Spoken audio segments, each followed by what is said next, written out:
basically, Unalaska is two different communities. A sleepy little town of 4,000 people that everybody works hard. I mean, you don't come to Unalaska and live in this environment unless you're here to work. And that group of people, well, you get a little bit of problems with, like you would with any small town, but actually proportionally you probably get less problems than you would in most small towns. But the small town exists here because we have a huge fishing industry. Any given time you might have 2,000 to 4,000 transient people, and their mentality is different. Often they're males between 18 and 35 coming here for the adventure, and Unalaska for them isn't their home, it's a stop-off point between here and the fishing grounds.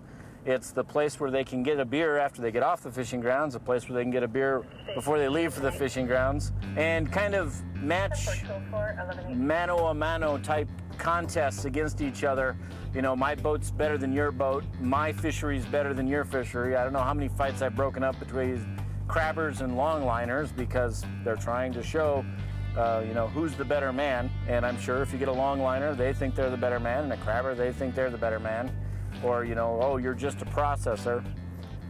They're all here for the same thing. They're all here to make some money real quick. But, you know, like the Wild West, the town is more of a place you visit rather than a place you live for these people. And for them, it's just kind of like a gold town or something where you come and you get in fights and you prove your manhood, etc. So that's where a majority of our problems come in.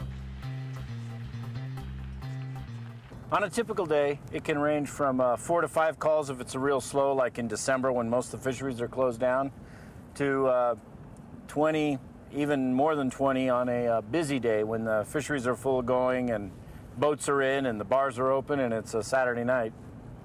We deal with just about everything.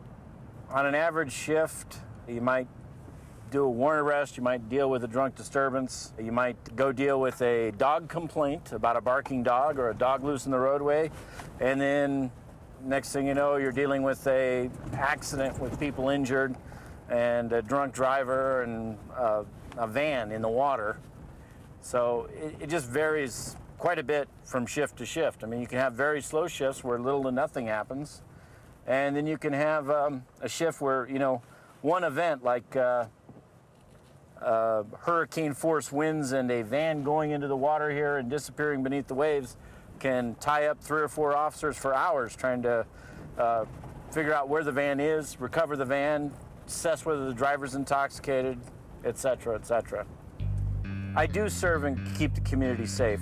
There's the group of people that live in Mayberry, as it were, and you know, those people you get very close to because you live with them year after year and you live through the storms and the different difficulties. But you also care about the people that just come in because a lot of them don't know what they're getting into, and they do need help.